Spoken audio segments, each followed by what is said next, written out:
Hi, good afternoon. This is Tim. I'm one of the pastors at Bible Free, as you probably know, and this is Neil, our associate pastor. And we just wanted to give you an update this afternoon about some of the plans that the elders and staff have been working on in light of the COVID-19 crisis. And above all, I think as we reflect on this, we're realizing this is going to make us rethink how we do and how we are church. And in the long run, that's going to be a good thing. In the short run, it may be a bit destabilizing. It certainly is for me. But I think as we go forward and we look back on this season, we will see that through this time of trial, God is going to do things we would have never planned or been able to expect without this. So that's our goal. Our goal is really that the Lord is exalted through this in spite of what we are afraid of or the best intentions we might have.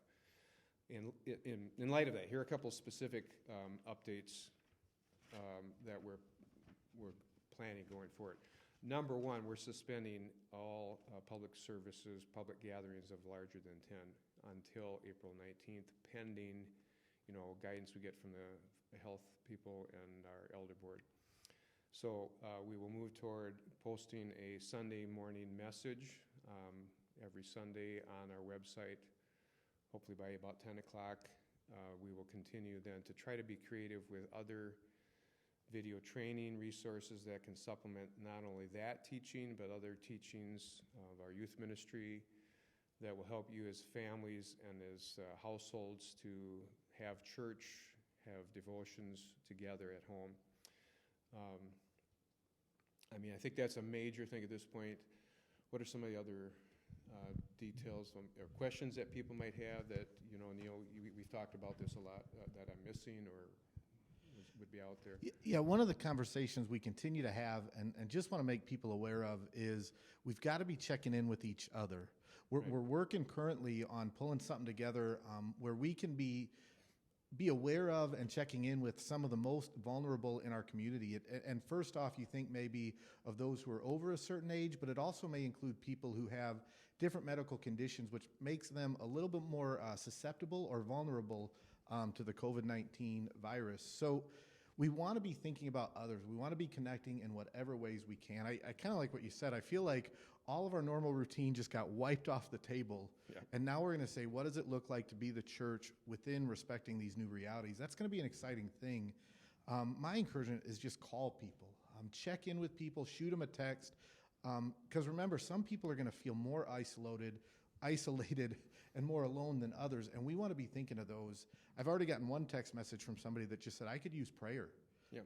And so we want to be mindful of others, and we want to be willing to step out and say, hey, somebody give me a shout because I could use somebody to pray with, and we want to be there for that. The family devotions. I'm honestly a little excited to see how that goes. So many of us, have thought we need to. Well, now is going to be our chance. Right. We're going to try to continue somewhat normal office hours, although we want our staff to be flexible. We're going to need to be flexible, want to be flexible. We're trying to restrict face-to-face meetings as much as possible. Neil and I sort of technically measured how far we are apart. Just because it is important, and we want to honor that. We want to be a good community person as well. I'm putting out something yet this afternoon. We're going to put it online with a lot more details about some of the things that are happening and how to reach us. And we're looking at, for example, the Sunday evening video panel, trying to continue that in a new form where we will give you an access point when you're watching the sermon online that you can email or text questions and comments, and then Neil and I will probably be here on Mondays, or maybe more than you and I, maybe 3 or 4 of us, depending on how we can make that work, just to talk through what are some of the things that come up from the text of the week. So we're looking at different ways to help people be connected and to keep growing as a disciple.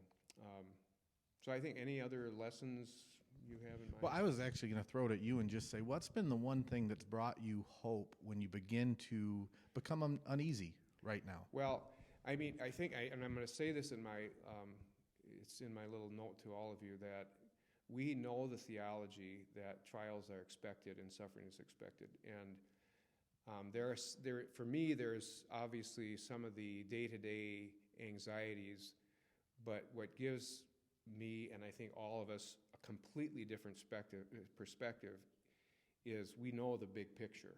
And so, yeah, today, and yeah, you hear things on the news that are freaky, but one of the verses is, the verse that came to mind was from James 1, consider pure joy when you face trials of many kinds, because you know the testing of your faith develops perseverance. So it's hard in some sense to think, yeah, I'm really happy about this, which is not what joy means, but there can be a sense of joy because we know the big picture, and this is just a part of life, and we're learning a new season of trust, and I am too.